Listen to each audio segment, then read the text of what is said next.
Live from Sports Talk on the South Carolina Radio Network. Be a part of tonight's show. Call us at 56-7266 or email talkback@sportstalksc.com. Now, here are your hosts for Sports Talk, Phil Kornbluth, Kevin McCrary, and Tom Hayes. Extra work for the quarterbacks after practice. They need it. They need it, as do the receivers. But these quarterbacks do have the ability to throw the ball. We got to pass block a whole bunch better than we're attempting to pass block against the defense right now with those second guys. But our first guys weren't all that super duper today either. Anyway, the defensive ends were romping right around us. Darius English looked like an All-American out here today. And everyone, welcome back to the Sports Talk South Carolina Radio Network. On the road tonight, back on the Palmetto Pigskin Tour. We are at beautiful Presbyterian College in lovely Clinton, South Carolina. Notice the correct pronunciation of the town. It's not Clinton, it's Clinton. Just sort of flows from the N to the T. Those of us experienced in South Carolina, we know the proper way to say the town, Clinton. Always love coming up here to visit with the Blue Hose. A turnaround year last year for PC under Coach Harold Nichols, and we'll see if they can keep it going.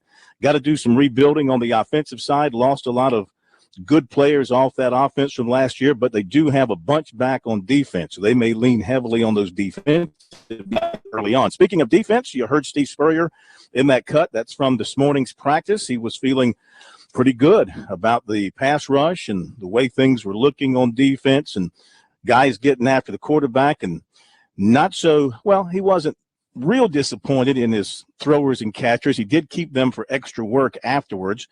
Continues to keep to himself his thoughts about any particular quarterback moving ahead in the competition. You know, Pro, it's 3 weeks from right about this moment. We'll be underway in Charlotte between the Gamecocks and the Tar Heels. Mm-hmm. And it's interesting. I guess what he's looking at, he may have seen something about how do you stay in the avoiding the rush instead of some of the things he was trying to work on with some of the guys, because usually younger quarterbacks, lack of experience, they see a rush, they want to get out of there. And sometimes you just have to stand in. Maybe that's what they were going over today.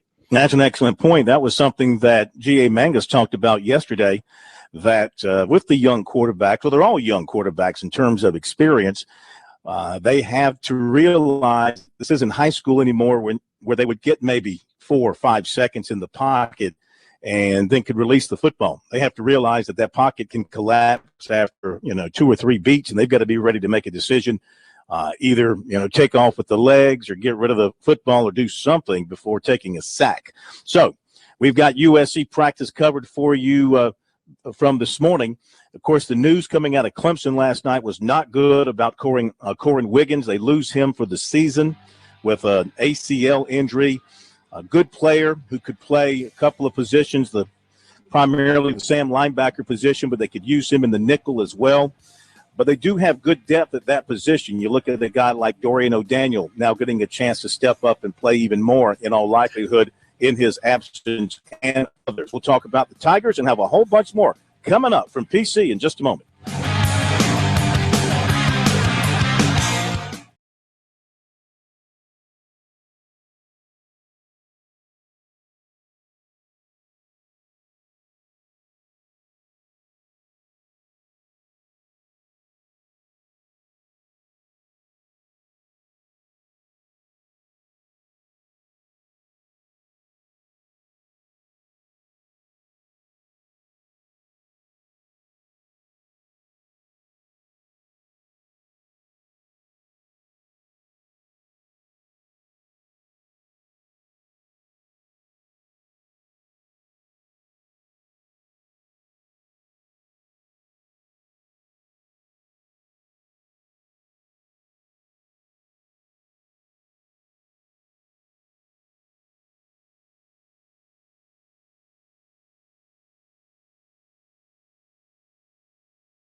Okay, we're back at Sports Talk, South Carolina Radio Network on the Palmetto Pigskin Tour tonight at Presbyterian College. We'll have Coach Harold Nichols with us here at the bottom of the hour, and a couple of the Blue Hose will be with us a little bit later on in our second half hour. We'll have with us Shaquille Byers, defensive back out of Gaffney, and quarterback Gator Garrick from Williston Elko. They'll be with us here at our location at Presbyterian to preview the upcoming season for the Blue Hose. Now, if you want to jump on the program here early on with a comment or a question or an observation, 800-956-7266 is our phone number. Email talkback@sportstalksc.com, and on Twitter, it is @sportstalksc. Clemson today, I believe, there was a plan to not have practice today. From what I was told, Dabo Swinney was going to bring the team together and give them the day off. And looking for confirmation on that, I think that happened up at Clemson today. The Tigers are set to practice again tomorrow morning from 9:45 to 11:30, and then scrimmage on Saturday, and that will be Saturday morning at Death Valley. USC practiced this morning for a couple of hours, and they'll go again tomorrow morning, and then the Gamecocks will scrimmage 5 o'clock on Saturday at Williams-Brice, and that will be open to the public. No major news coming out of USC practice today. The Gamecocks made it through another practice without any major injuries. The list of injured players is getting smaller for them. Fewer and yellow, so that's a good thing for South Carolina. And you heard Steve Spurrier's opening comment there about the pass rush in particular coming from Darius English. Of course, that was in relation, not just about the maybe improvement in Darius English and in the pass rush, but concern about the offensive tackles being able to block a good defensive end coming off the edge. Well, the key point is, you pick your poison. I think anything the defense does well, once you look at last year, you kind of think, well, maybe they have something going, because let's face it, Darius English, they've been waiting for a couple of years, and it's been hard for him to keep and maintain his weight. And if he could add something to that defense, that's all to the good as far as the defensive end position is concerned. Yeah, absolutely. They're going to be better up front on defense, whether it's English or Dixon or Lewis coming off the edge or somebody else. They like the young freshman Winslow. They like him a lot. They feel like they've got much better talent on that defensive front. They feel like they've got a much better group of defensive tackles, somebody playing over nose and somebody playing to the side and able to not only stuff the run, but to put some pressure up the middle. So we'll see. They're going to be tested right away, as we well know, in 3 weeks by a very good North Carolina offense, and in particular a very good North Carolina offensive line with some veteran players, practically everybody returning from last year on that offense. And on that offense, they do have some injuries, especially at the center position. But it's going to be a real good test for South Carolina's defense right out of the gate to see how much they have improved and how much they have learned under John Hoke. All right, 800-956-7266 is the phone number. And let's see, PGA Championship. Well, stop me if you've heard this before. Dustin Johnson is leading in a major. Question is, how long will he stay on top of the leaderboard? He went out in the morning wave at Whistling Straits in Wisconsin. Of course, this is where a few years ago he was leading the PGA, going to the last hole before he had the mistake. And I'm sure this time he is well aware that as an official from Whistling Straits put it, every bit of sand on that course is a bunker. And there's over 1,000 bunkers on that course. Can you imagine that? Over 1,000 bunkers on the golf course. Every bit of sand is considered a bunker. So there should be no question in anybody's mind that if your ball is in any amount of sand, you cannot round your club. Johnson had a 66 day, including an eagle on the par 5 16th, 6 under 66 for him. Terrific round. I think he had just one bogey on the day. David Lingworth, he is currently on the course through 12 holes. He's 5 under par. Russell Henley, who resides at Daniel Island, He is tied for third after a 68, along with Matt Kuchar, Harris English, J.B. Holmes, Jason Day, Danny Lee, and Matt Jones. They all went out this morning, shot 4 under 68. So the morning wave, for the most part, had pretty good scores. That's the top of your leaderboard. Some other notable golfers will be watching. Ernie Els of 171. Webb Simpson is 100 through 15. Rory McIlroy making his return after his injury. 100 through 12. Sergio, and even par 72 along with Bubba. Jordan Spieth is on the course through 12. He's an even par. Phil is even through 11. Bill Haas 1 over 73 for him. Fowler is 73. Kevin Kisner is 2 over through 10. Boo Weekley 3 over through he finished with 75. Tiger Woods 75. Ben Martin is 4 over through 16. You know, Tiger. I'm about to reach the point, Pro, where I don't know if he'll ever hate to say the word ever when you're talking about somebody, but I don't know he's ever going to get it back. He just here we go again. A major stumbling out of the gate this time. At least earlier in the year we saw some hope of competitiveness in some of these events, but 75 right out of the gate is going to be 9 shots back going into play tomorrow. Well, the interesting thing is people talk about physically is it okay or is it from the neck up? And I think it might be right now from the neck up. I mean, because if you think about it, he's as healthy as he's been for a while, and he's going to have to reinvent himself once again because some of the things his body used to do can't do anymore. So you either have to change what you're doing, or it'll be interesting to see what happens if he does get back. But I think probably right now it's between the ears and the chest. Well, there's talk of him changing his swing coach again. He's got to go back to one of his. I don't know if it would be Harmon or somebody else, but somebody who knows him from the beginning, and somebody who he respects and who he will listen to. I'm not sure.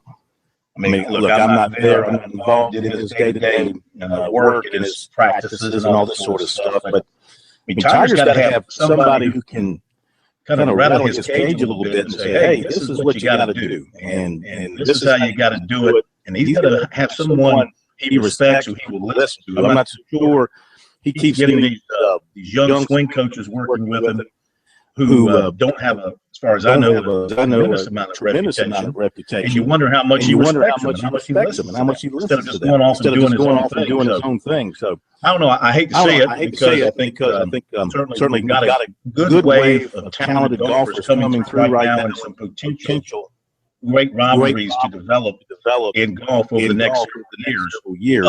But it's also a heck of a lot more fun to watch when Tiger is on the prowl and playing great golf. I don't think anybody can dismiss that point that its ratings skyrocket. Everybody wants to watch Tiger when he's on fire. Well, they want to see that, but let's face it, sometimes a candle that burns twice as bright burns half as long. Maybe his candle is burned out. Hard to believe that at age 39. Hard to believe that. Jack won a lot of tournaments after the age of 40, including a major at the age of 46. Hard to believe that that's the case with Tiger Woods at the age of 39. All right. Major League Baseball this afternoon. Several afternoon games to tell you about. Braves are idle tonight. Colorado, they continue to play great ball. 12-3. Great ball. Toronto wins again. I think that's 11 in a row. 4-2 over Oakland. Texas beat Minnesota 6-5. And another red hot club. The Cubs continue to win. They beat Milwaukee 9-2. And we'll be right back from PC.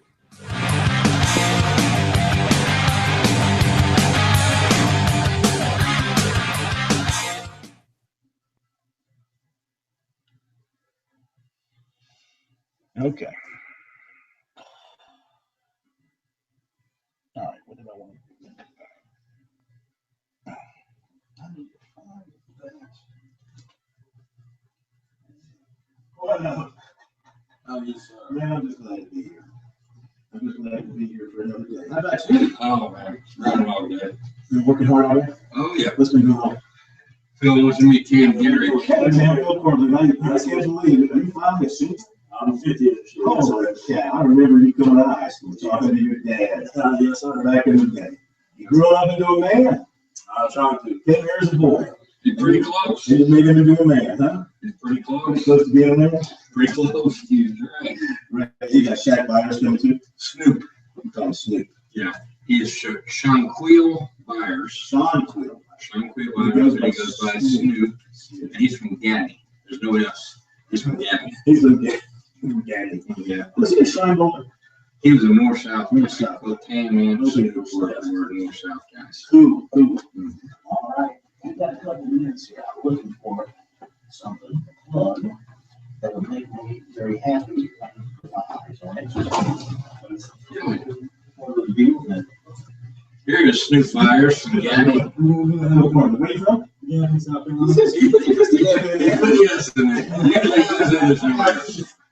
I hear you. All right, what you guys think, man? Okay. All right, we'll do our bits here with the PC guys. And how long is Spurrier, man? We can drop him in here. How long is he? I think he's too long.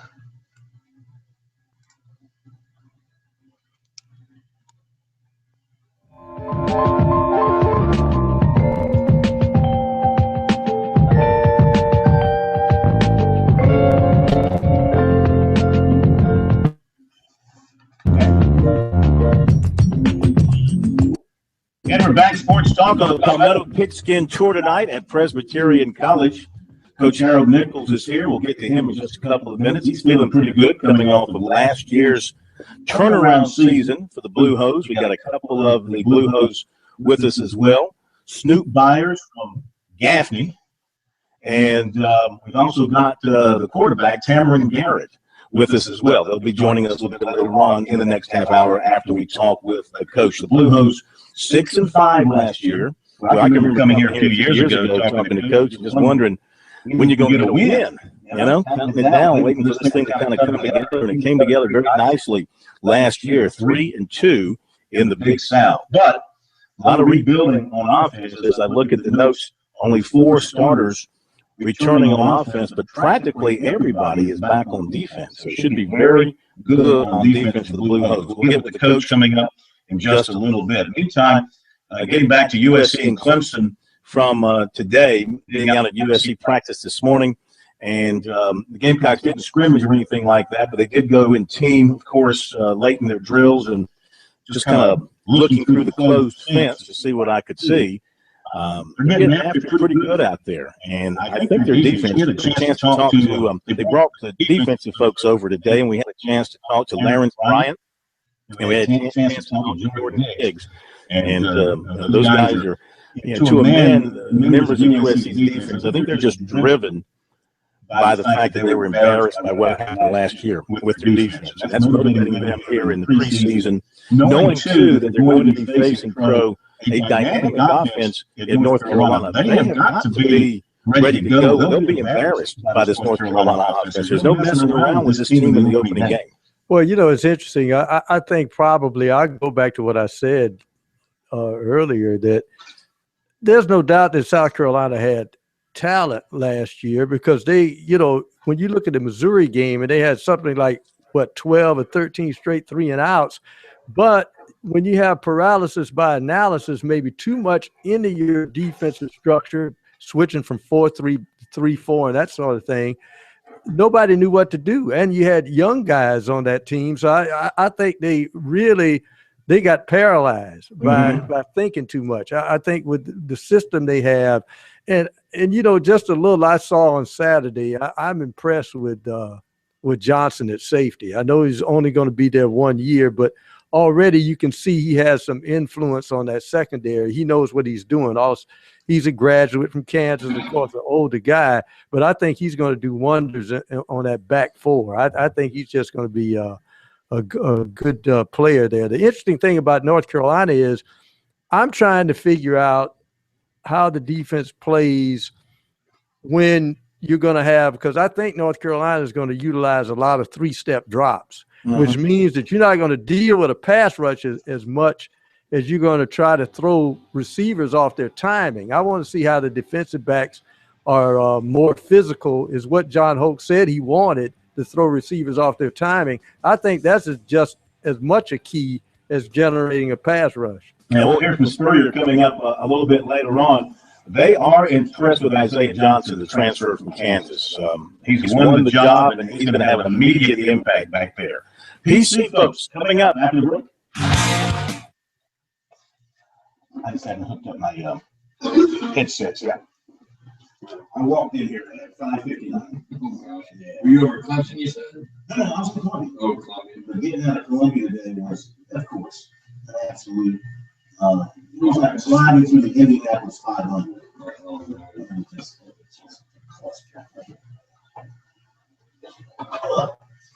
haven't had a chance to plug these headsets in, so we will do that. We'll be ready to rock and roll. Has Dabo been back since the dad? He came back yesterday, Yeah. and then went out and lost a starter to an ACL. Yeah, that's right. Yeah. Wicked stuff. Hey, I saw y'all got a commitment tweeted out yesterday. I was all over that. Yeah, he's a receiver from Down in Florida. Jacksonville, Yeah. Lamar County. We came up with camp. Yeah. He's a good player. Yeah. Good student up here this summer.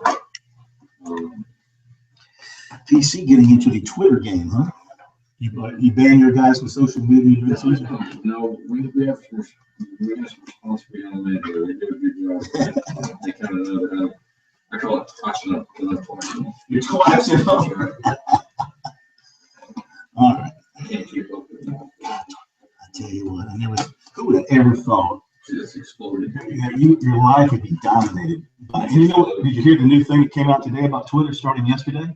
Now on direct messaging, this is going to be great for coaches. Now unlimited characters on direct messaging. Oh my God. Yeah. You're no longer limited to 140 characters. Oh, You know? Yeah. Wow. Yeah. Well, you didn't know that. Well, yeah, and I don't know why Twitter did that, but the report I read was a sports-related report, and because coaches are limited, right? There's no text messaging. You can't text at all. You can direct message. You can direct. And why would the NCAA? Because they're behind the times. But it makes no sense. Yeah. Now the basketball coaches can't. Football coaches can't. Wow, that is another. That's unbelievable. That's just stupid. It is. Stupid. All right. Let's see here. Oh, hang on. All right.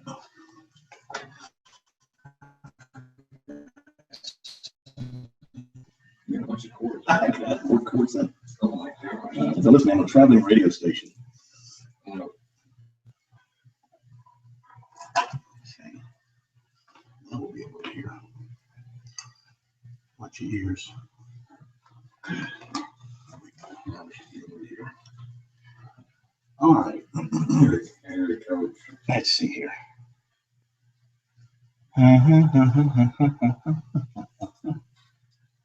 Okay, 1 2 1 2 1 2 1 2 1 2 1 2 1 2 1 2 1 2. You hear me? You hear? You can't hear me. Okay, what am I not doing right here? Idiot. There we go. Now we should be able to hear. Let's see here. 1 2 1 2 1 2 1 2. Can't hear you. I can hear the radio. You can hear them, but you can't hear me. Why would I? Still should be able to hear me. I know why, because we're plugged into here. I can hear them. Yeah, that's cool. But you're doing something wrong.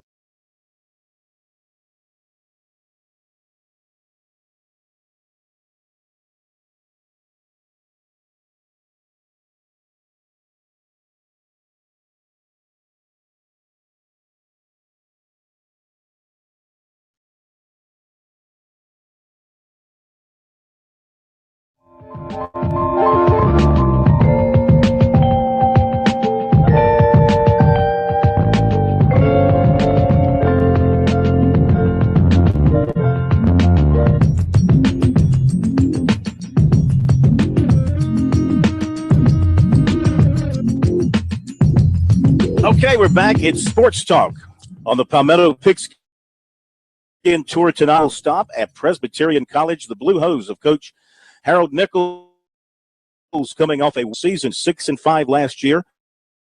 Look, defense coming back. Got to do some work on the offense. The coach joining us here on campus. How are you?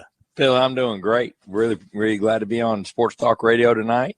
Always glad to have you here in the great town of Clinton, South Carolina. Oh, it's always a treat to be here. I wish I could spend more time. Yeah. It's kind of a hit and run thing. You run up and you turn around and you go back. Am I saying it right about your team, though? Have I nailed it in terms of what you're focused on here in preseason? You got to rebuild this offense, but you got a really good defense to hang your hat on?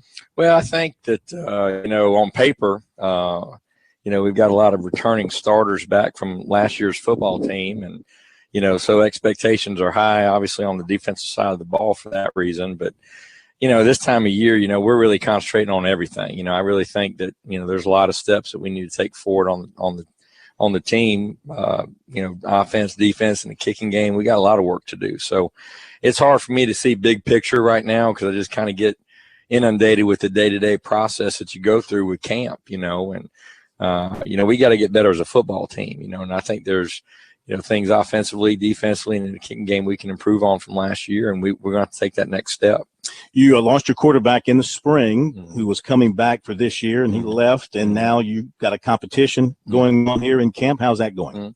Well, it's going great. I feel good about our quarterback position. I have since I've been here. We've got 2 fifth-year guys, and Tam Garrick, who you guys get a chance to talk to here in a little bit, and Caleb Griffin from Florence, South Carolina, and then a redshirt freshman, Ben Cheek, from down in Georgia. So I got 3 quality guys there that we feel really good about, and they're competing, and we're getting better every day. They got great leadership skills, and they'll all be able to get the job done. We're going to put the guy out there that's going to give us the best chance to win against Miami.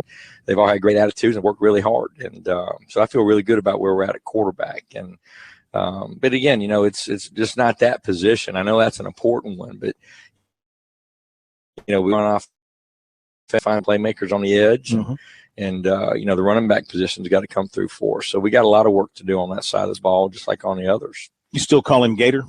We do. We call him Gator. He answers to a lot of things, I'm sure, just like I do. But Gator's been a great player here at PC. He's been a great representative of our program and true scholar athlete. And I hope my son grows up to be like Gator Garrick. He's everything that's right about the college football.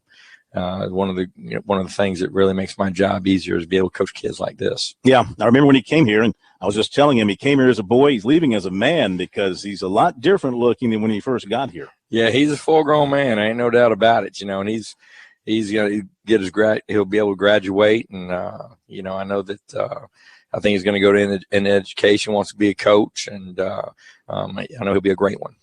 How important was it for you last year? You won that last game at Gardner-Webb 14-7. It gave you that winning record. How important was that? Obviously, having a winning record is important, but I mean, considering what you had been through and where you were, and to finish and say, hey, we're winners, 6-5.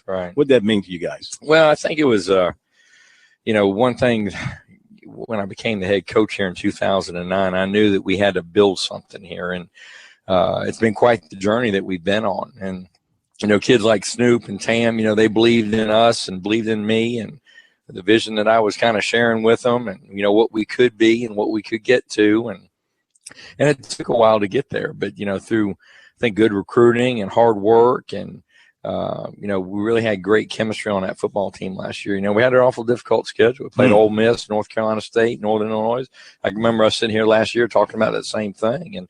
And our kids always answered a great job. And, our whole thing when I first got here was that we wanted to be competitive. We wanted to get to a competitive football team. And I think we got to that point.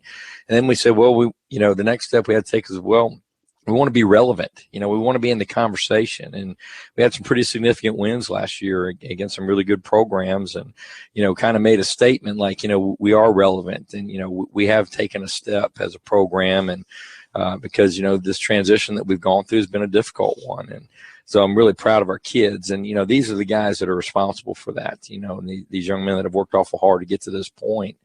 Now the challenge becomes, taking the next step, being a consistent program year in and year out. And, those are the challenges that you face each and every year. So excited about where we're at as a program, very proud of some of the things that we did last year, but I know that there's a lot of work to do. We still got more steps to take as a program. Sure.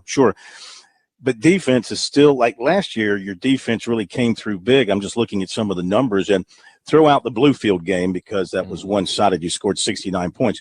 All your other wins, the most you ever scored in a win was 19 points. So you really depended on your defense last year, and with the defense coming back in such a way, will that be the approach this year? I mean, lean on that defense and just score enough points to win by one if necessary? Well, I don't care if we win 50-49 or 3-0, just as long as we win. I think that, I do know to be successful in college football, you got to be able to play good defense. You got to be good on special teams. You got to win the turnover margin. I do know that. And that's one thing that we did a great job of last year. We didn't turn the ball over an awful lot. We got a lot of takeaways on defense. We were good in the kicking game and got all those hidden yardage, and I think that was a big key to our success last year. But I do think that we got to take some steps forward offensively. Obviously you got to score more points. That's the way college football is going now. You got to be able to get the ball in the red zone and get touchdowns. And then we got to probably take another step defensively too. I know that there was games where, we were pretty stout and really held some good teams down, but I still think there's some more challenges and steps that they need to take too. So, we're building an entire football team. And I think that for us, the formula, I don't think it's going to change. It's hard work and preparation that our kids understand. And, I'll win them any way we can get them. But, I like to score points as much as the next guy, but at the end of the day, when that clock says 0, I want to be ahead of our opponent. Sure. Would that mean if Tammon is your quarterback or whoever your quarterback is, you want to open it up a little more and try and, spread it out and throw the ball more, especially with a guy who has a history of throwing the football well? Well, I'm an old quarterback. I like to throw the ball as much as anybody. And I've always taken the stance as a coach, that, whatever we need to do to move the football, if that's throwing the football one day or running the football, we'll do whatever it takes to get the first down and move the chains. And, like I say, I'm an old quarterback. I like to throw the ball around as much as the next guy, but I do think we got to be able to establish the line of scrimmage, be able to run the football on people. I do, but we got some talented kids outside and Tam and the quarterback crew, they'll be able to get the ball to them and get us in the right protection. And so I do think that there's some things there that we can do that can open it up a little bit. And we got a lot of exciting things offensively. Last year the formula at times was you play a little bit closer to the vest and don't turn the football over and let our defense go out there and stop them. And that's kind of what we did. But I do think we got some steps we got to take as a football team, and offensively definitely score more points and probably throw the ball around a little bit more. Well, it starts for you September 5th. 3:30, you go to Miami of Ohio, and tough opponent to begin with for you. Yeah, people talk about our schedule, how hard it was last year. Why isn't our schedule this year and just as difficult? You open up with Miami of Ohio and Charlotte, the Conference US, fledgling program up there that I know that they're going to be a really strong opponent on the road, both those two games on the road. You play Chattanooga at a conference. They're a top 10 football team preseason. Western Carolina's getting top 25 votes. You got Liberty, Coastal, you got Charleston Southern, in our own conference, So we've got a difficult road to hoe here. Our schedule may be just as difficult as last year. Raise expectations, challenges in front of us, I really think as a conference, the Big South really took a big step forward. We were 24-6 against outside FCS competition last year. I remember that. Yes, indeed. And it's going to be a very tough league to navigate through again this year. Thank you for coming over. Good luck the rest of camp and good luck this season. We'll be talking to you throughout the year, and we look forward to talking to your two players coming up here in just a moment. Thank you, Phil. You got it. Coach Harold Nichols with us here as the Palmetto Pigskin Tour stop is at Presbyterian College, and we'll be back with the players in a moment.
All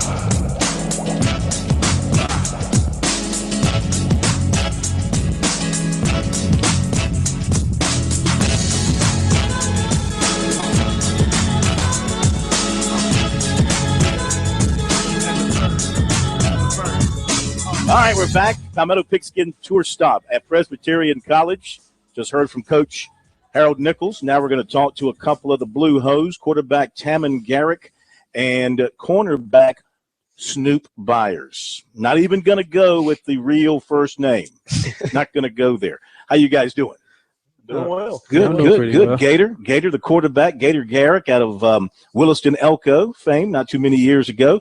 And great opportunity for you in this camp. How's it going so far? It's going well, just trying to take it day by day and get out there and do the best I can to improve from practice to practice. I'm very fortunate that these coaches have given me the opportunity to come back a fifth year. And, I wasn't ready to hang up on football. I love it. So that's why I'm back. And I'm here to try to win the spot. That's what I want to do. So, what things are you doing well in camp so far? Well, every day I try to go out there and manage practice. Try to get first downs.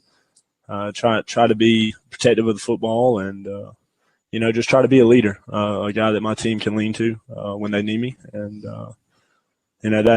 that's my goal right now, and that's what I try to do every day when I go out there.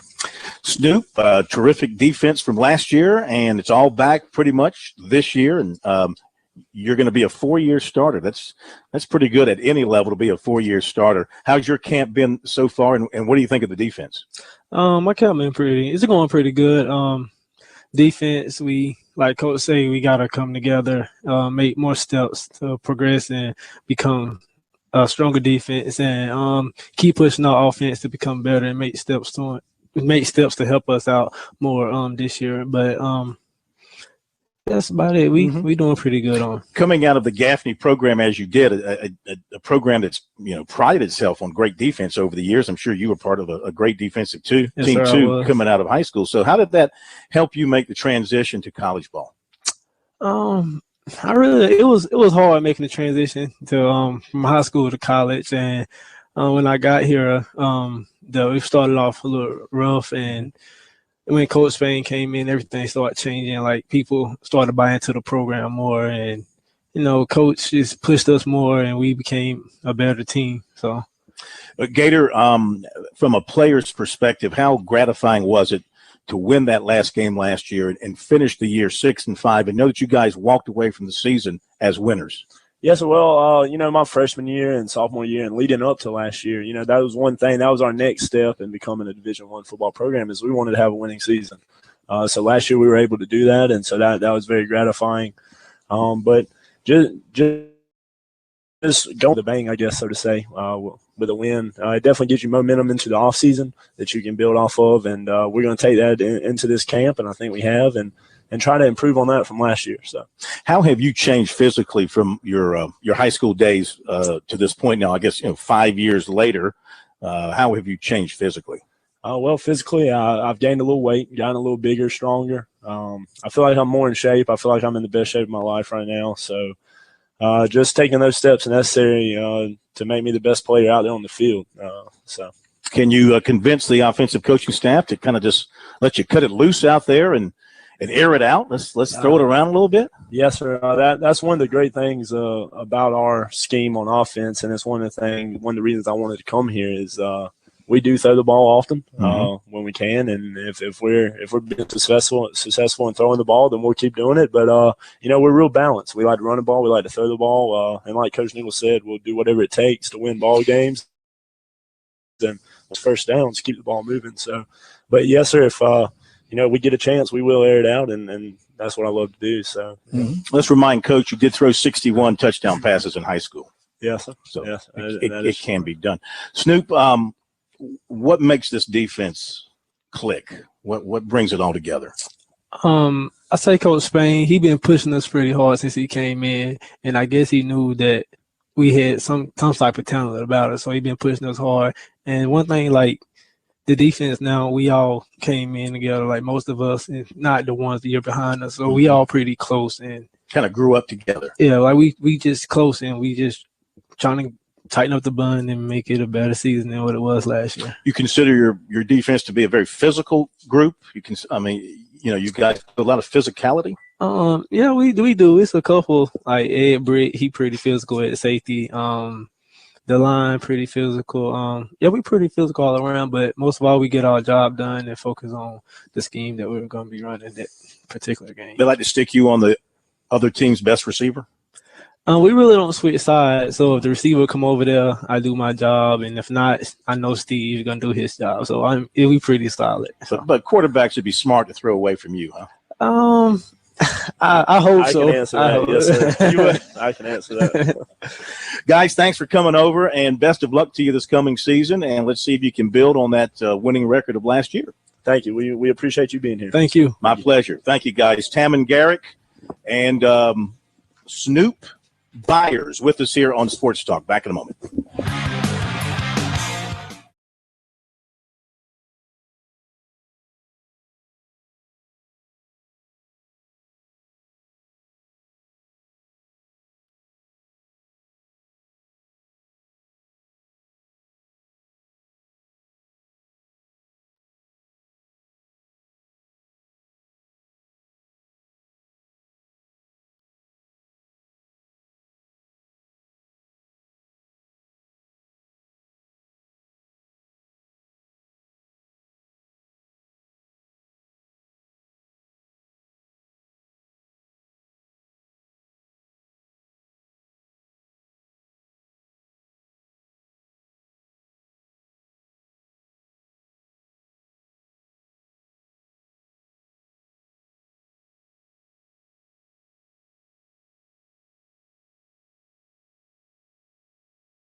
Do we have to talk about the Braves? Brought to you by Played Again Sports off Bauer Parkway in Columbia, and by Founders Federal Credit Union, helping South Carolinians attain their financial goals. Mike Morgan joining us. Well, the good thing is the Braves will not lose tonight.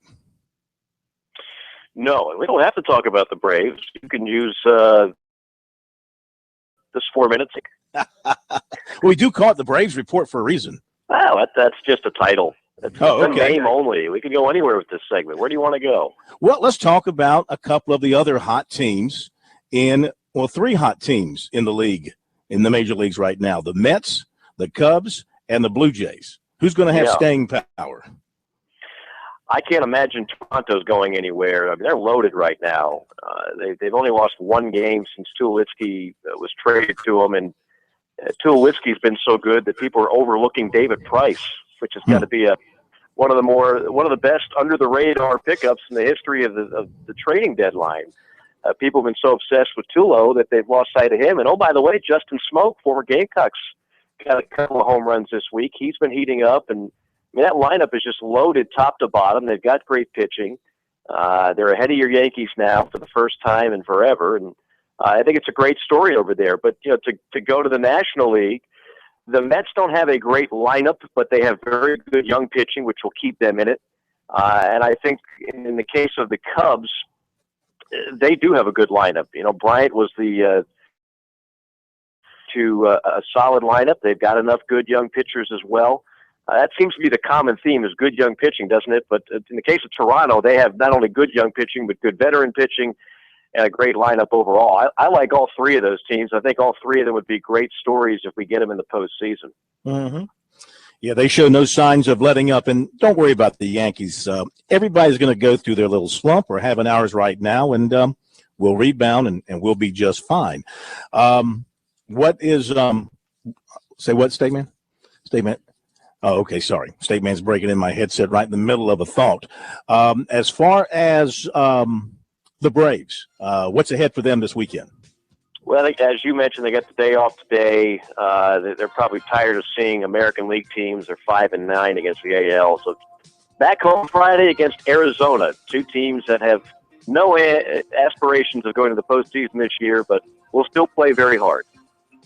Hey, you know who's coming to town in a couple of weekends? The Yankees and you. That's right. I'll be there on Saturday night to boo the Braves and root for the Yankees. Yes, sir. I will alert the media. Thank you, Mike. Have yourself a great night. All right, Mike Morgan with our baseball report, not so much on the Braves since they're pretty much stinking right now, but there are some other teams doing some great things, but we'll keep our eye on the Braves as well down the stretch. All right, break is coming up in the next hour. We've got USC Clemson stuff coming up for you, plus recruiting. We'll take your phone calls as well, 800-956-7266. We'll be back.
Live from Columbia, Sports Talk on the South Carolina Radio Network. Be a part of tonight's show. Call us at 800-956-7266 or email talkback@sportstalksc.com.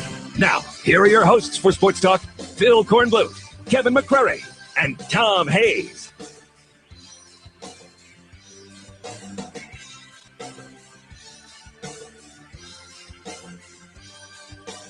We are back. We are Presbyterian College in Clinton, the Palmetto Pigskin Tour stop for tonight.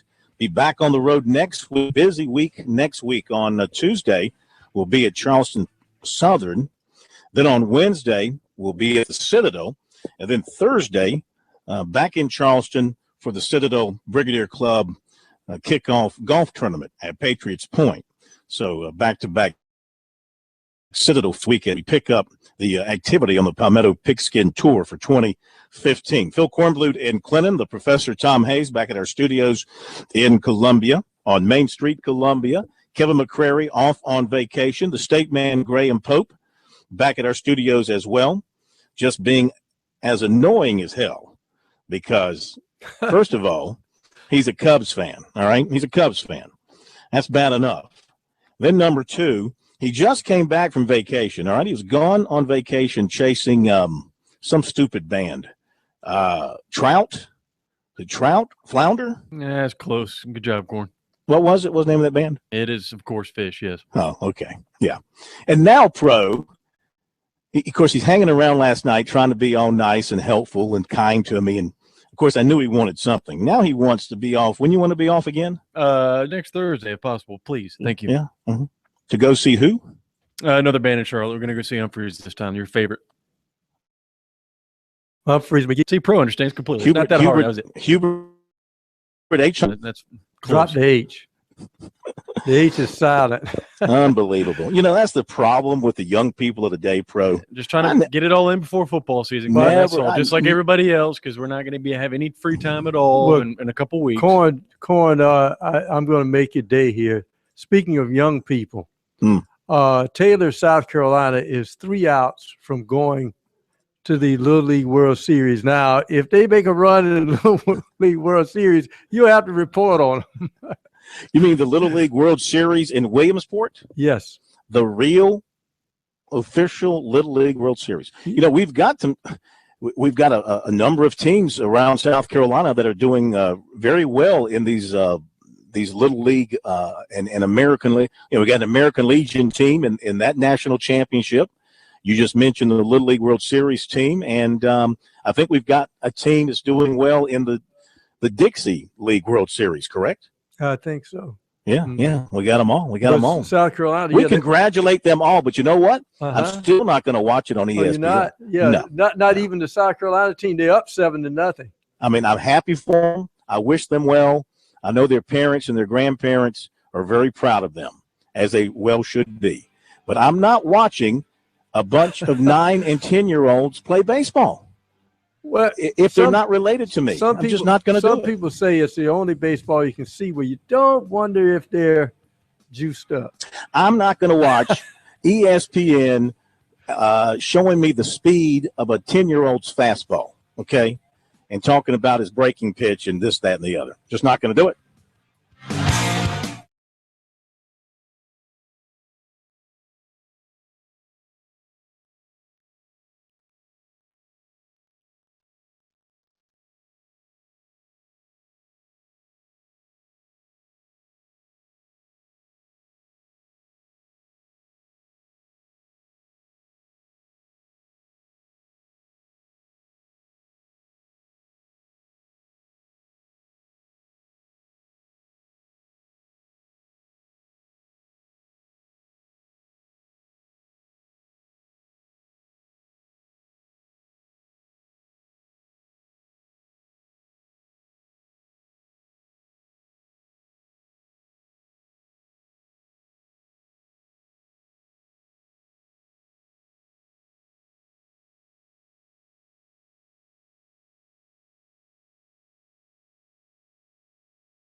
A little extra work for the quarterbacks after practice. If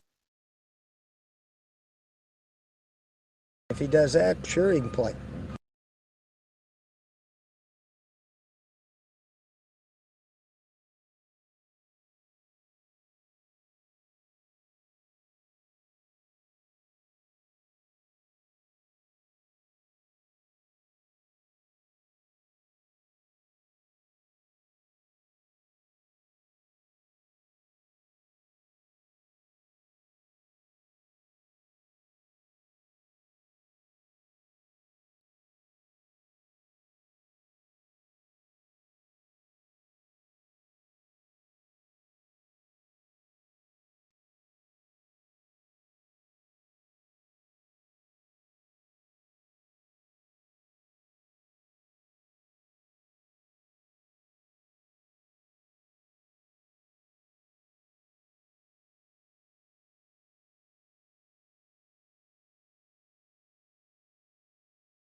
All right, Steve Spurrier coming up in just a moment. Let me update what's happening at the PGA in Wisconsin. Dustin Johnson continues to lead, 6 under 66. He's safely in the clubhouse.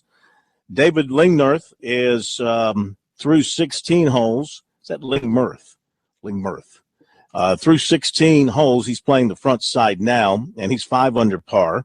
Russell Henley, Matt Kuchar, Harris English, J.B. Holmes, Jason Day, Danny Lee, Matt Jones, they are all at 4 under par, 68. Brendan Steele, Thomas Bjorn, James Morrison, Justin Rose, Scott Piercy, they're at 3 under par. Piercy is still on the course.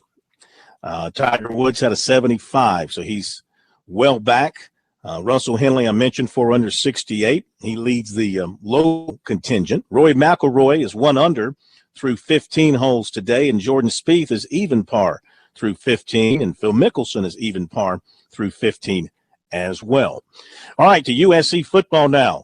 Gamecocks worked out for about 2 more hours this morning. They'll do the same thing tomorrow, and then scrimmage at 5 o'clock on Saturday afternoon at Williams-Brice Stadium. That will be open to the public, and they want you to park up street at Gamecock Park, and you'll be able to see all the work they've done around the stadium, and it is very attractive what they've done on the outside there at Williams-Brice Stadium. But inside the stadium, that's where it's going to matter. And 3 weeks from tonight, Gamecocks will kick it off for 2015 against North Carolina in Charlotte. Steve Spurrier, once again, making himself available today, came over and gave another update on practice after things were wrapped up this morning. A little extra work for the quarterbacks after practice. They need it, as do the receivers. But these quarterbacks do have the ability to throw the ball. We got to pass block a whole bunch better than we're attempting to pass block against the defense right now with those second guys. But our first guys weren't all that super duper today either. So anyway, the defensive ends were romping right around us. Darius English looks like an All-American out here today. He had a good day of practice, Darius English. He's coming around the corner, can't block him. So hopefully we can improve and give him a little bit better pocket to throw out of. Steve, what's been the biggest, improvement in the pass rush since Coach Hoke came in? Well, we haven't played the game yet. We have not played the ball game yet. As y'all know, we looked pretty good preseason last year on defense, and when the game started, we didn't take it to the ballpark.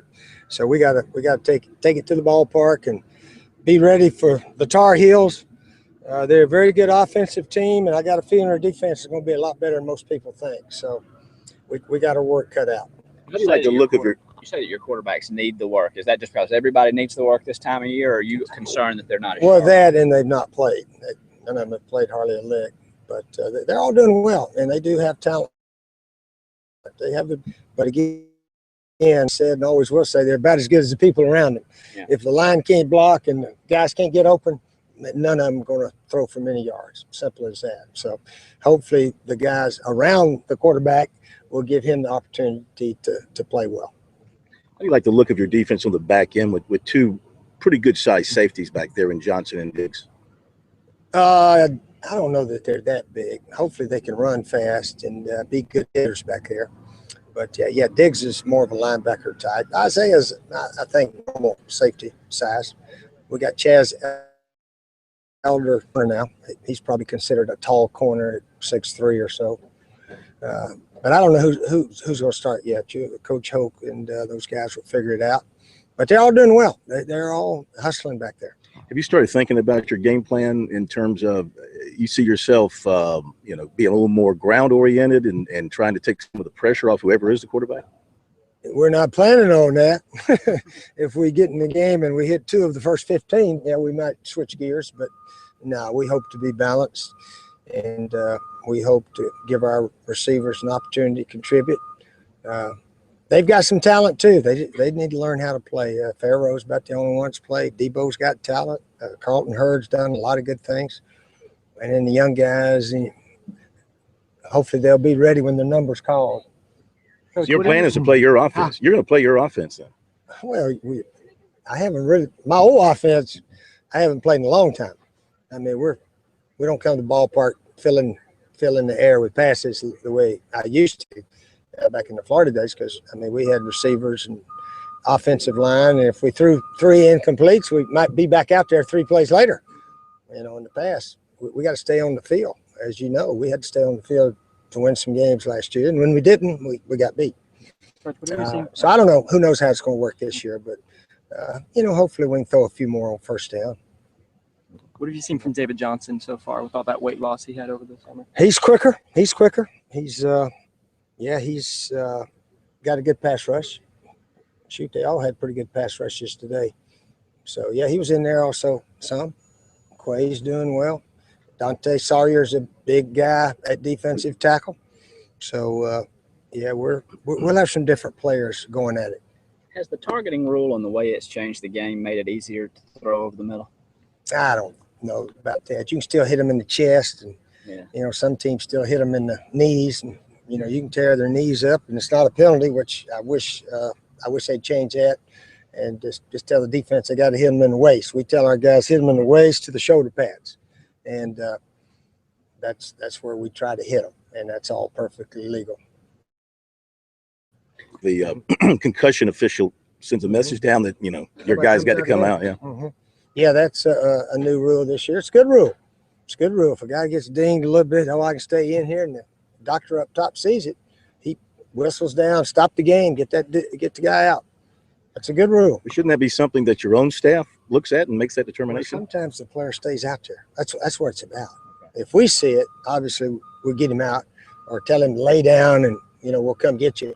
But sometimes players will get dinged up and I'm all right. I can stay out here. So that's mainly what that's for.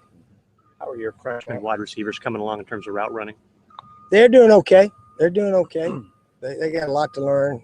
Sometimes we're a little bit more confusing than we should be too. I told our guys we need to tell everybody what to do. Sometimes we send one word in, we think everybody knows what to do. And so we've got to communicate better right now. So we're working on that also. Yeah, our plays are not as verbiage as some people. And so there's a little bit more. And I can see how they get confused sometimes. So that's on us as coaches, that we got to have play. Everybody knows what to do. So we're working on that also. Has Shaq Davison showed you anything? He does okay at times. And he's a little guy. And I told him the other day, I said, Shaq, you're a little guy. You got to be like Ace Sanders. He can't play unless he's real quick and can get away from guys. We got big guys that can get covered. So Shaq's got to get some separation, and he got to be quick as a hiccup like Ace was. And if he does that, sure, he can play. There you go, Steve Spurrier from this morning. I tell you, he has really gone out of his way to come over and talk to the media every day, except for one in this camp. Don't really know why he has decided to do that, other than the fact he's trying to get his message out about his team in this preseason and make sure the message is out there loud and clear. And he's also if you've noticed, he continues to be cautiously optimistic. As he said, in talking about the defense, they look good, but they looked good last year and went out and laid an egg against Texas A&M. But he continues to beat the drum of positiveness overall for his team here in the preseason. Well, I think he's, it's a thing where he had gotten so down after the Tennessee game, and then the last few games, excluding the Clemson game, but the Florida and Miami game, I think they got him juiced for this season. I really do, and I think he's rejuvenated because he was knocked to the canvas after the Tennessee game. After losing a lot of those games. South Carolina had 3 games they had double-digit leads in the fourth quarter and blew. Yep. And I think that's probably he's rejuvenated to right the ship this time. Yeah. And I do believe the arrival of Hoke and his belief that Hoke can fix the defense and the defense is going to be better and he can trust the defense. I think that's got him a little bit excited as well. All right, that is Spurrier coming up, and then we'll hear from some Tigers here on Sports Talk.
All right, some recruiting notes here on this Thursday night edition of Sports Talk. Defensive back Trayvon Mullen from Pompano Beach, Florida, has his list down to Clemson, LSU, and Florida State. And he said those 3 will get official visits. And he's already set one with the Seminoles for October the 10th. He's also considering USC, Oregon, Indiana, Ohio State, Auburn, and Florida. He grew up. How's that for good English? He grew up. He Oklahoma drill. I think it's growed up, Corn. Oh, I'm sorry. He grew up rooting for Clemson, and he's not lost the feeling for the Tigers. He just likes the way they play defense. And he's talked with Brent Venables, who told him he could play right away, give them some depth at corner. He's a physical player and aggressive. He also said USC recruiter Lorenzo Ward keeping the lines of communication open as well. He hears from them almost every day, he said, and he might visit there. Right now, no favorite. USC started recruiting defensive end Ja'Kai Polite, 6'5", 250, make that 6'4", 250, from Daytona Beach, Florida, back in the spring. They continue to work him, and that's paid off in at least an official visit. He plans to take official visits to USC, Tennessee, Miami, Kentucky, Florida. Those are his top 5. He does not have a favorite. And he gets messages from Spurrier Jr., and he feels pretty strong with him. He trusts him. And his visit to USC, the official, would be his first ever. He had 82 tackles, 13 sacks last season. They've told him he could be that hybrid player between a defensive end and outside linebacker. He said they seem very interested. He's taken unofficial visits to Miami and Florida. He also has offers from West Virginia, North Carolina, and NC State. And offensive lineman Giancarlo Valentin of Philadelphia, he wants to get to Clemson this season.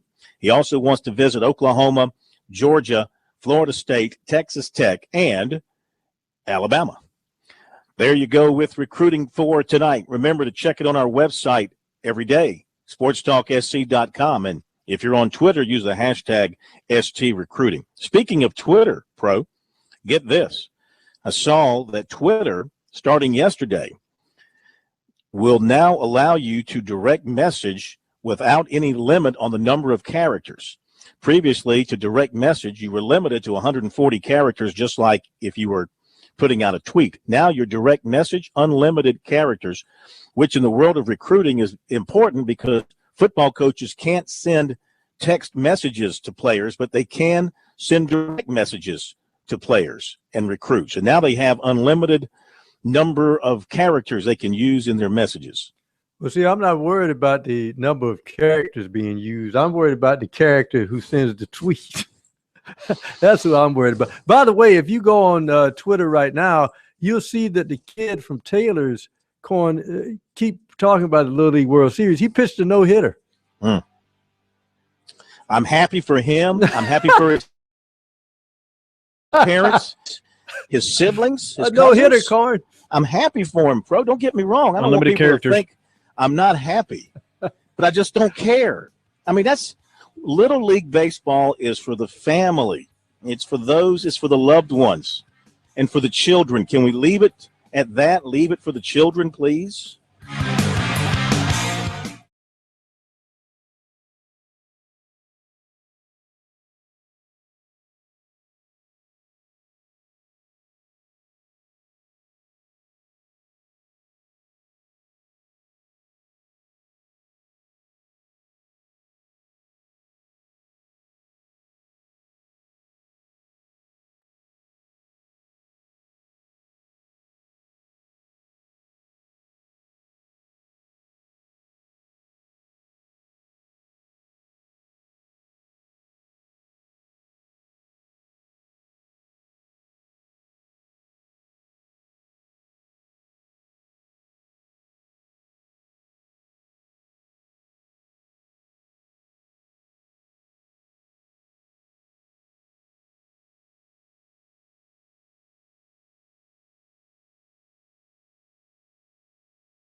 All right, where was I?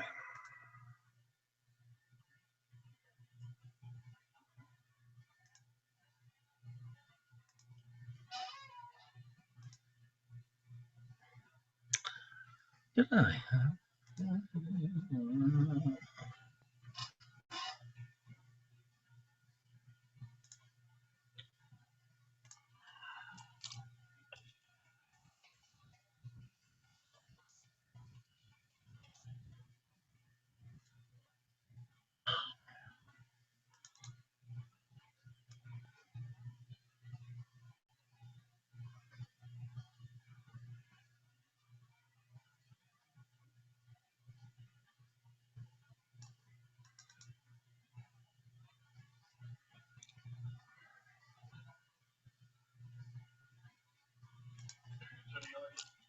Yeah.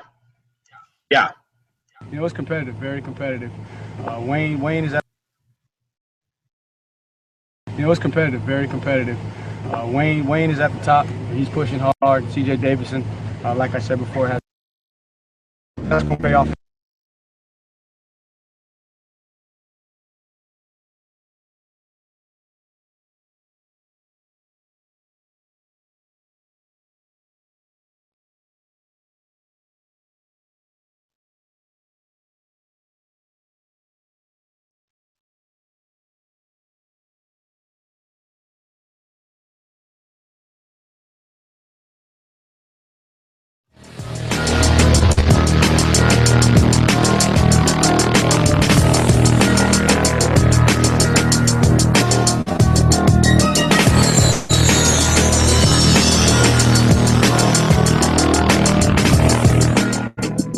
Okay, we're back. If you want to join us here on Sports Talk, we got a little time for phone calls, 800-956-7266.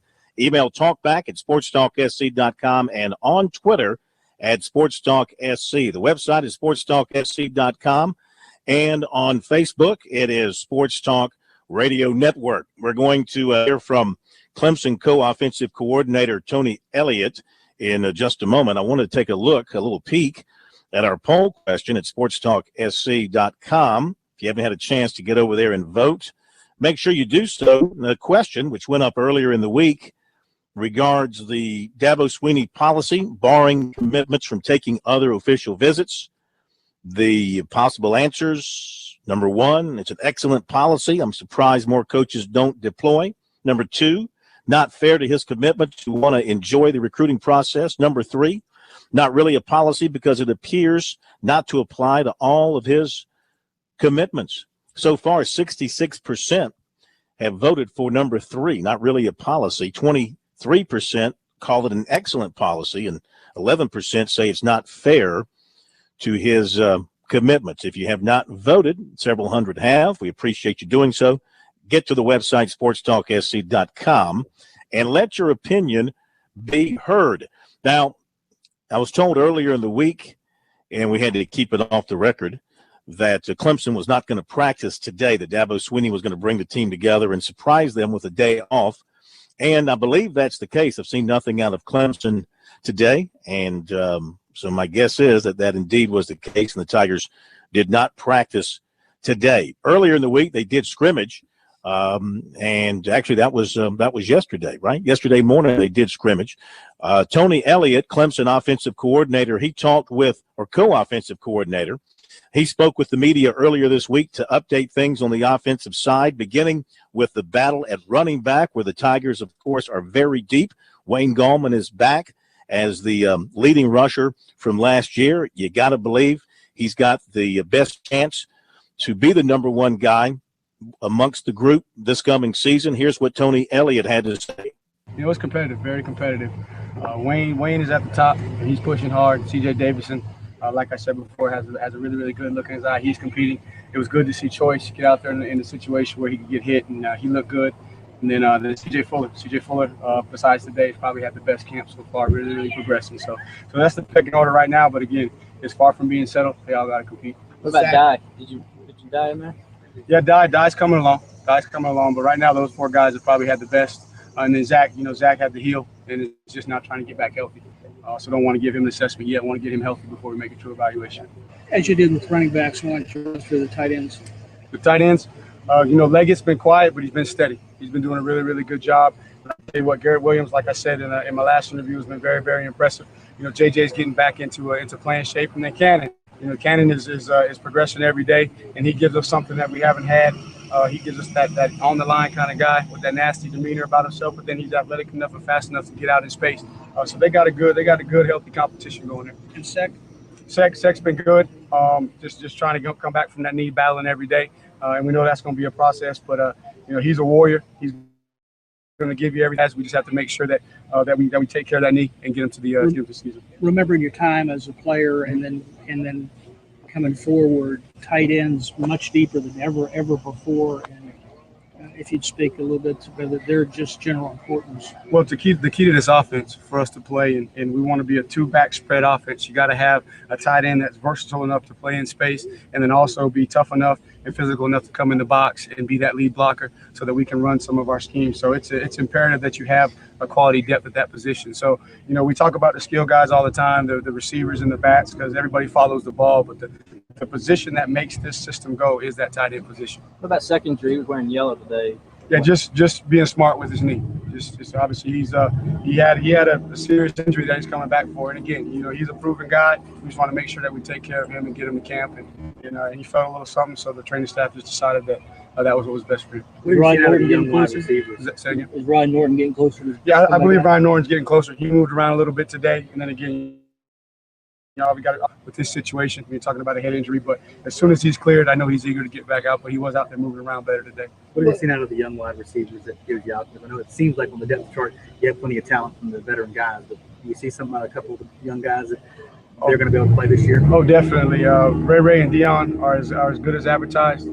It's just a matter of maturity, learning the system, the technique, because each day we're continuing to install, so things are starting to pile up.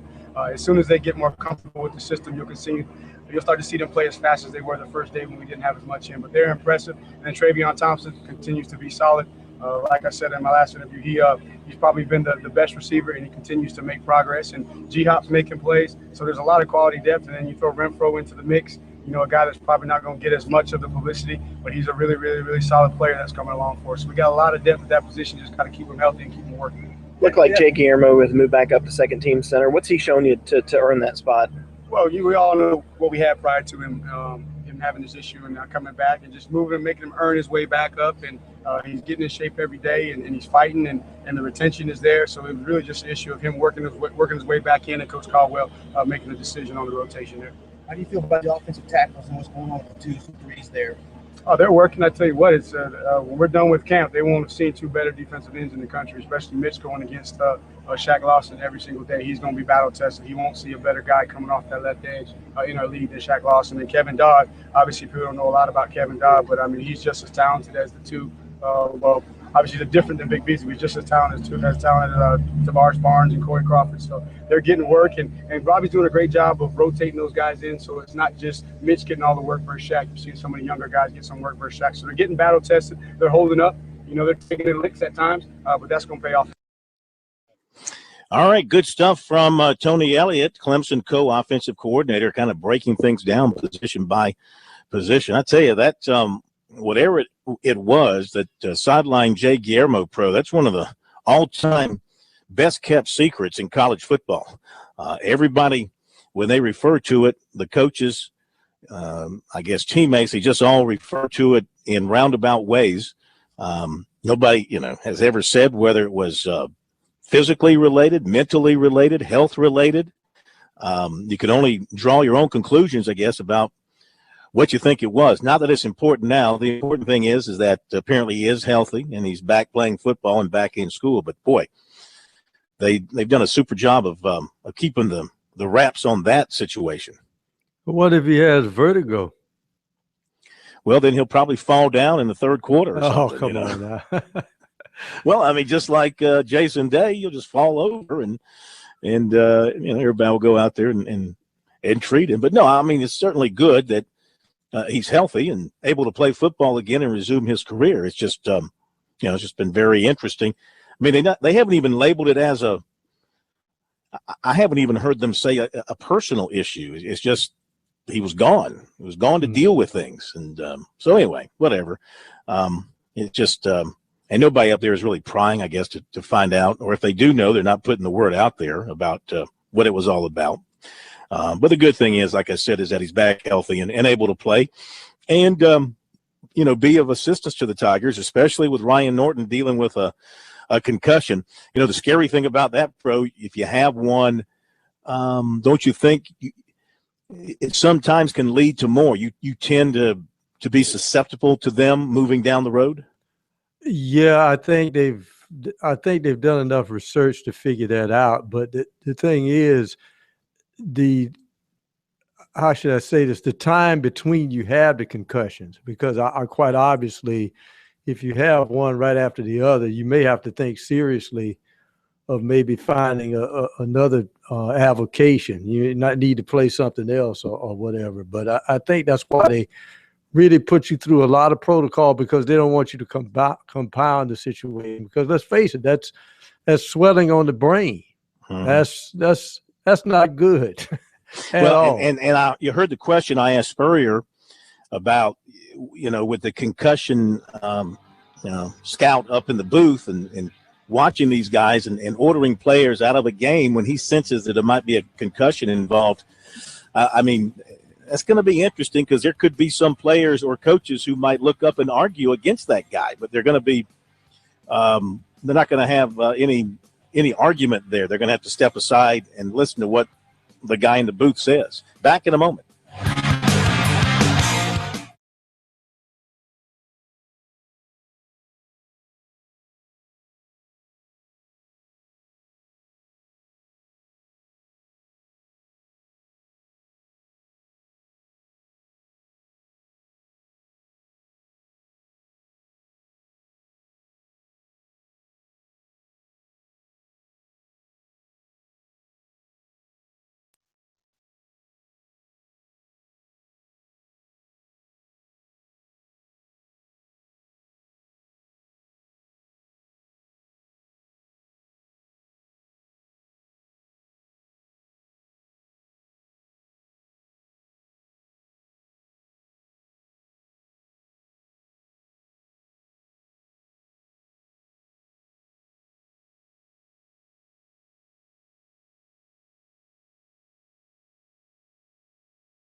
What do you think of the linebacker group so far, and what you guys are looking in camp?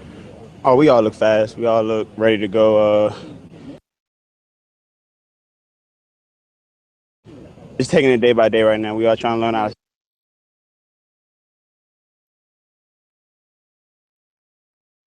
Oh, we all look fast. We all look ready to go. Just taking it day by day right now. We all trying to learn our assignments, and we all just trying to just get as many mental reps and for all teams. So.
back. A couple of notes for you. Clemson will play Louisiana Tech in Death Valley in 2022 on September 24th.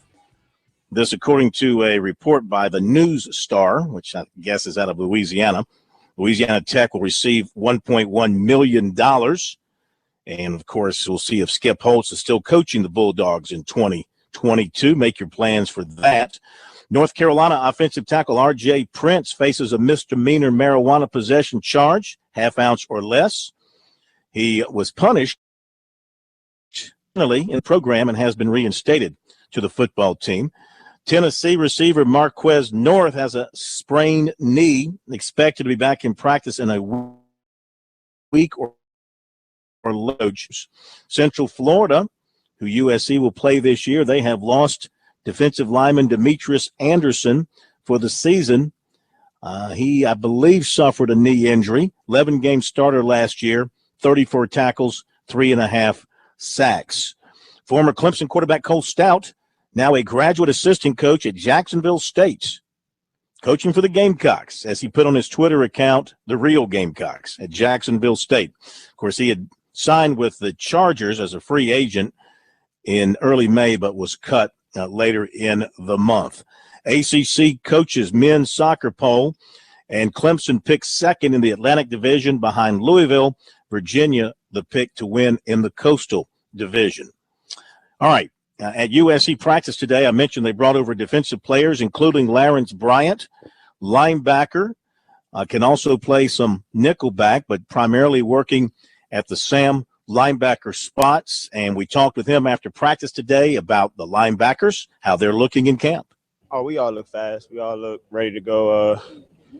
Just taking it day by day right now. We are trying to learn our assignments, and we are just trying to just get as many mental reps as possible before the game. So, yeah.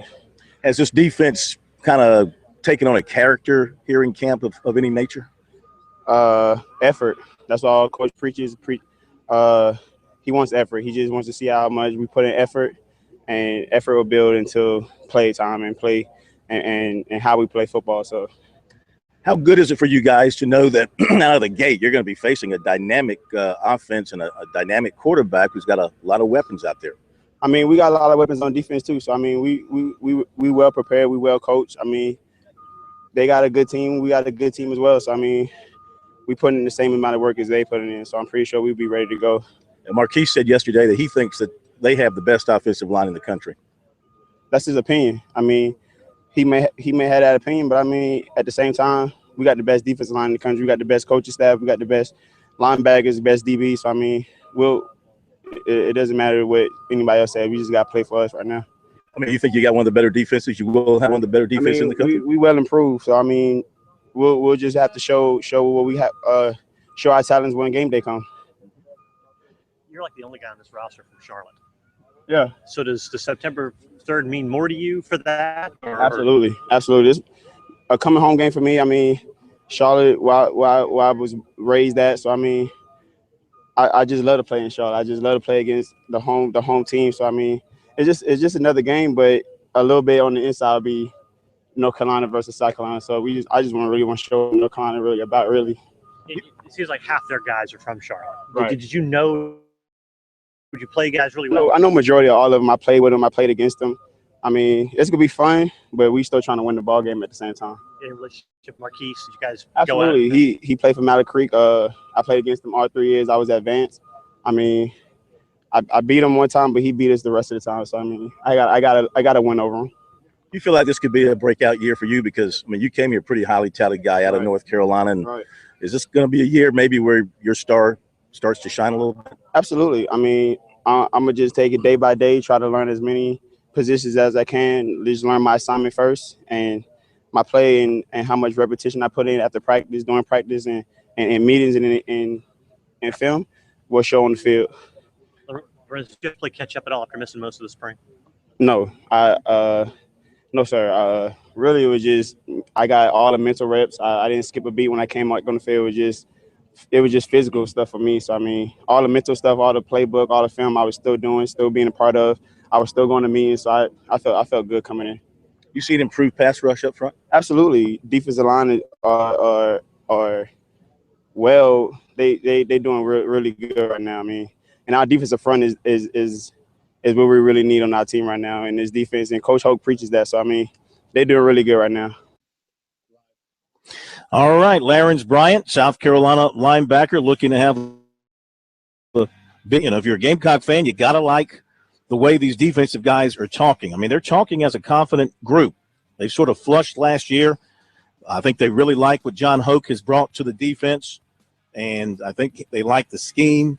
Maybe not going to say it's simpler, but in terms of just going on the field and cutting loose and relying on their talents, I think they like that more than what they went through last year.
Well, the first big weekend of NFL preseason games underway, if you want to call preseason games big. I hate NFL preseason games. I mean, really. You know, of course, a guy can get hurt in practice, too. I get that. But I just hate to see anybody, whether it's my team or any team, lose a player in a meaningless exhibition preseason game. That being the case, we're still playing football. They're still selling tickets at regular season price. And did you know that last weekend's Hall of Fame game drew a television rating of it drew 6.5 million viewers, or more than Major League Baseball playoff games for an exhibition NFL game. They outdraw Major League Baseball playoff games. Anyway, Packers and Patriots, what should have been the Super Bowl last year, that we're finally getting the Super Bowl matchup that we wanted last year. Of course, we played the Patriots in the regular season last year and beat them. And Packers are playing up in New England. Rodgers is playing for Green Bay's 5 of 9 for 47 yards. A little bit I've seen Tom Brady is playing for the Patriots. He looks a little deflated to me out there, Pro. Oh, no. I didn't think you would go there. It's so easy. You think I'm the only one that's thought of that? You're the only one that's going to needle him? I'm sure all across the NFL various networks that word is going to be used in conjunction with him. The only thing I know is that Bill Belichick is one of the smartest coaches in the NFL. And there's no way that Tom Brady will ever be involved in the Oklahoma drill. Yes, I would certainly agree with that. Baltimore with Taliaferro out of Coastal Carolina scoring the touchdown. How about that? Lorenzo, well, no, I guess this isn't the first game because they played last weekend, but he scored the first touchdown of the preseason for the Ravens. They lead New Orleans 7-0. Detroit with a 7-3 lead on the Jets. And as I mentioned, Green Bay and New England are scoreless. Coming up later, you've got Dallas and San Diego. Is it too early to start rooting for the Cowboys? And that's one team, I hate to say it, if a team is going to suffer injuries in the preseason, that's one team that wouldn't bother me. That's terrible. What's the Cowboys? That game is also part of the NFL Network doubleheader. The Green Bay New England game is televised. Then after that game, they'll have the Dallas at San Diego game. Miami and Chicago, the other game tonight. Tomorrow night, the Panthers are in action up in Buffalo. All right, Pro, any final thoughts? You want to give a shout-out to any more South Carolina Little League teams doing well? No, but it was great. The kid, Alex Edmondson, I believe is his name, 2 home runs, 5 RBIs, and pitched a no-hitter and only allowed 3 base runners. That's fantastic. So, we wish them all well. All right, tomorrow night on Sports Talk, more coverage of USC, Clemson, and the rest. We'll do some high school football as well, and, of course, NASCAR as we go to Michigan this weekend. Thank you, State Man Pro. Thank you to the folks here at PC. Have a great night, and we'll see you tomorrow.